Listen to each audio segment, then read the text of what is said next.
Un saludo mi confinada audiencia, al habla el Bertus, bienvenidos a la guarida de todos ustedes caminando el sendero. Bueno, más que confinada, aquí en España sería ya enlatada. Muchas semanas ya dura todo este rollo y en fin, que así estamos. Y sin más rodeos, al lío geopolítico. Pues estimada audiencia, se hace firme y de boca de su rubísima y presidencial presencia norteamericana al respecto de cuando hablábamos en pasados vídeos sobre las filtraciones de cómo entre lobbies y think tanks occidentales se exigirían billonarias reparaciones económicas al gigante chino por la presente crisis sanitaria.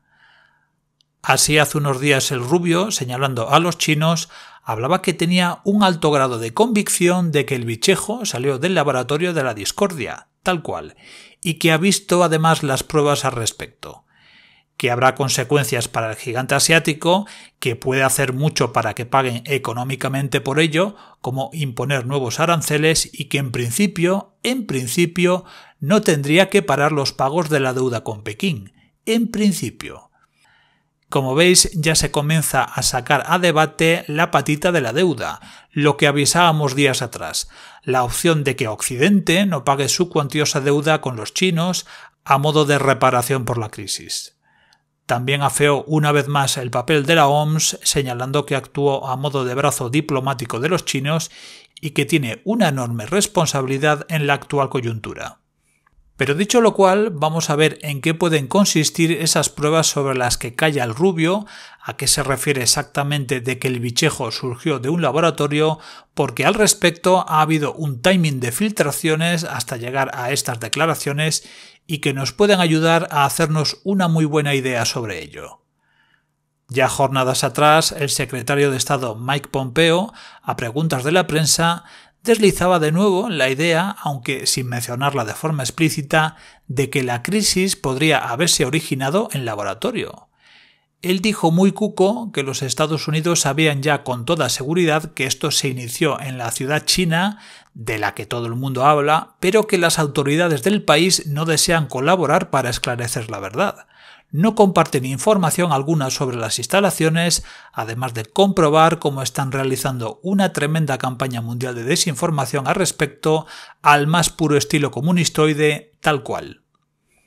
Pero poco después se publicaría un interesantísimo artículo en el Washington Times aludiendo a fuentes gubernamentales.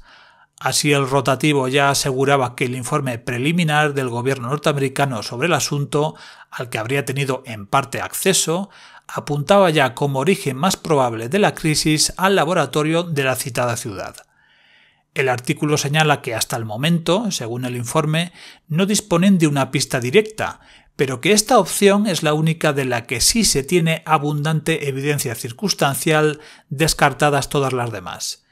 Dicho de otra manera, no solemos que surgió del famoso laboratorio de nivel 4 de bioseguridad, pero no podemos probarlo, de momento. Después se pormenoriza cómo la inteligencia norteamericana tendría la cronología detallada de cómo desde el 2013 hasta hoy, acerca de la progresión de cómo investigaron y juguetearon con el patógeno con varias especies de animalejos, y además que desde el 2015 se tiene referencia acerca de varios episodios graves de seguridad acaecidos en dichas instalaciones, algo que trascendió al público ya en el 2017 en un artículo de la conocida revista Nature, donde se apuntaba a la peligrosidad máxima de todo lo que allí se estaba llevando a cabo. Incluso hay una sección del informe donde se recoge los testimonios de un médico chino, conocedor y denunciante de lo que allí estaba ocurriendo, señalando a las múltiples irregularidades cometidas en dicho laboratorio, como que había demasiada manga ancha sobre quién podía entrar y salir de las zonas de máxima seguridad, repito, importante este punto, que había un control demasiado laxo de entradas y salidas justo en las zonas más delicadas, ahí lo dejo y esto da mucho que pensar. O también se llegarían a burradas del estilo de que parte de los animales no sacrificados utilizados para la investigación eran después revendidos en los mercados locales por algunos trabajadores del centro para sacarse unos dinerillos. E incluso los mismos huevos que algunas especies de cobayas ponían eran después hervidos y comidos dentro de las propias instalaciones Ambrosio tócate la napia y tú, Andrés, lo mismo pero con los pies. Increíble.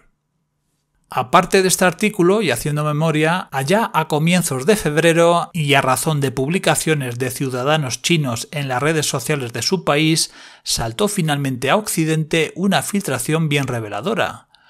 Una circular interna de las autoridades de bioseguridad del gigante asiático, donde se ponía las pilas a todas las instalaciones del país, señalando que se habían encontrado muy graves deficiencias en las auditorías realizadas, adjuntando un nuevo protocolo de seguridad de obligado cumplimiento para todas ellas. Una filtración que desde luego da también mucho que pensar. Volviendo a ese informe preliminar filtrado, incluso se desconfía de que el potencial paciente cero, un trabajador del centro del que se conoce su identidad, desapareciese misteriosamente poco después de desatarse el brote. Otra de esas evidencias circunstanciales sospechosas, sumada a la evidente campaña de ocultación y destrucción de pruebas por parte de las autoridades, que imposibilita a futuro cualquier investigación concluyente. Para remate de dicho informe, se dice que el gobierno de los Estados Unidos tiene ya cuantificado el daño económico ocasionado por la presente crisis sanitaria, cuantía en constante revisión y que no ha sido revelada, pero que sería billonaria. A esta narrativa se añade cómo recientemente la Cancillería australiana ha mantenido también una trifulca diplomática en toda regla con los chinos, advirtiendo estos con graves consecuencias económicas si Australia sigue por ese camino. ¿Cómo dejar de importar su vino o que no vayan más turistas chinos allí?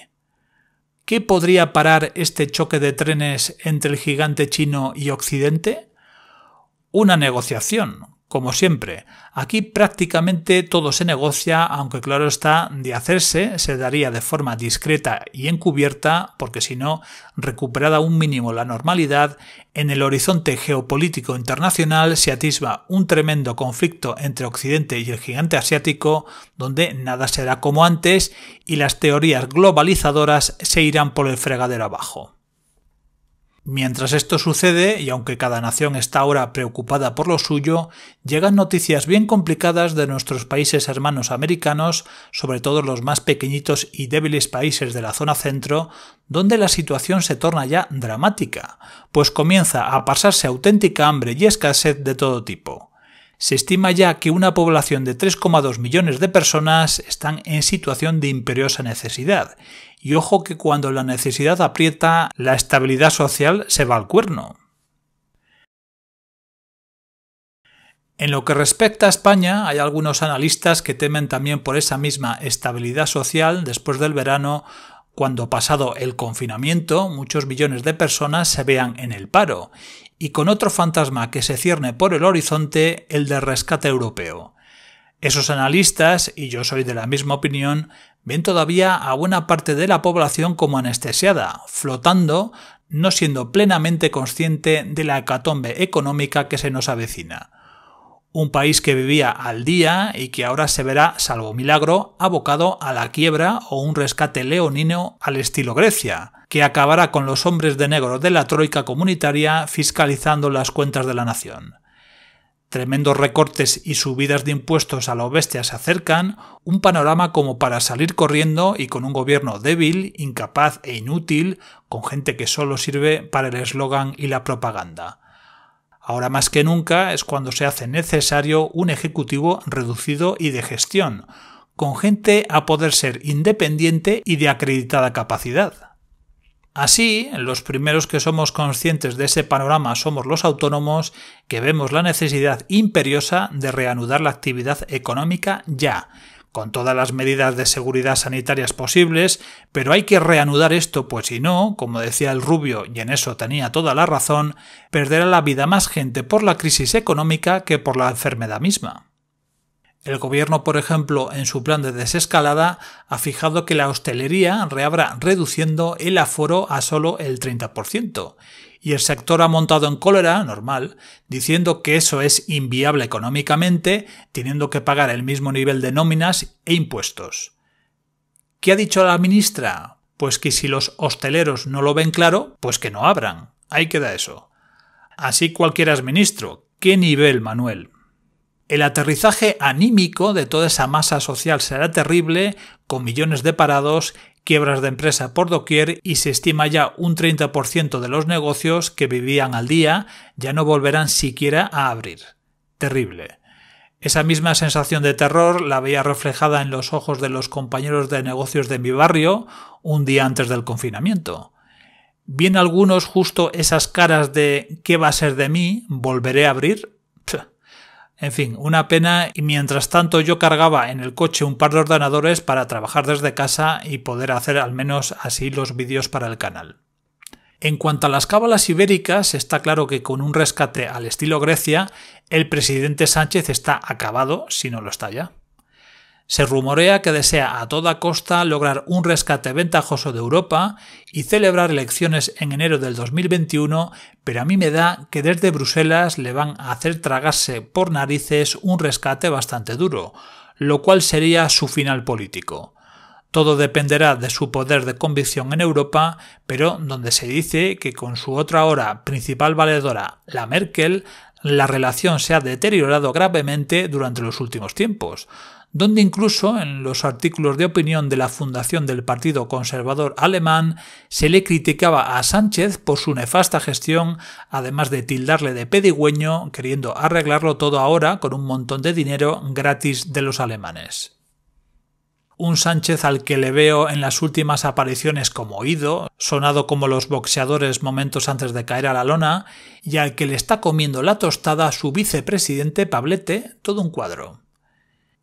Y ahora nos vamos con las perlas del Vertus, hoy perlas serias, como lo es por costumbre este canal, la esperada cuchipanda geopolítica recomendada para todos los públicos, ahora también apta para celíacos. La primera es que de lo más interesante que ha publicado el Caballero Q últimamente ha sido un mensaje donde refrendaba las palabras de Rubio, cuando decía que tenía pruebas, por ahora no revelables, de que el bicho surgió de las susodichas instalaciones de nivel 4. El informante hablaba como tenían destinados allí y operativos a agentes dobles, como diciendo «sabemos de lo que hablamos». Curioso el comentario.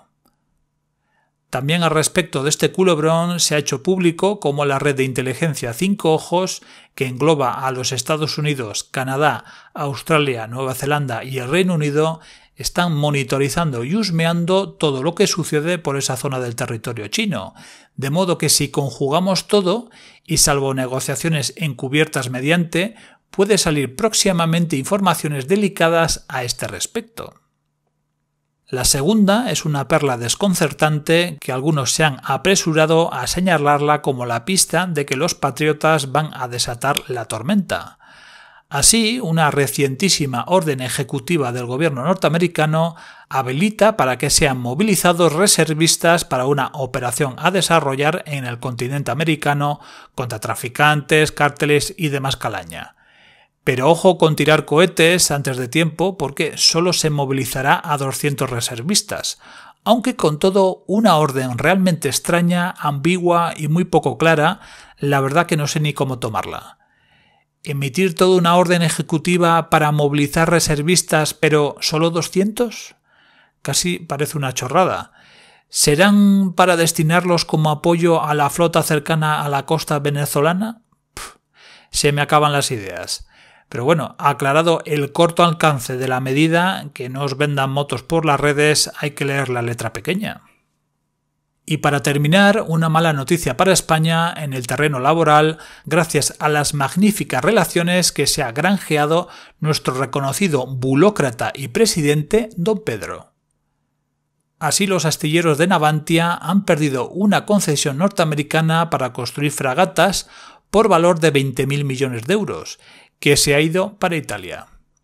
Fuentes cercanas a los astilleros señalan que ya hace tiempo, con la trayectoria de Sánchez con los Estados Unidos, retirando por ejemplo el año pasado de forma unilateral sus fragatas del Golfo Pérsico o de su negativa a aumentar su gasto en defensa y la OTAN, habrían acabado por precipitar esta decisión. Además, en el peor de los momentos, cuando haría buena falta esa carga de trabajo para Galicia y Cádiz, en fin, a perro flaco todos son pulgas. Sin otro particular, se despide atentamente su humilde servidor, el Vertus.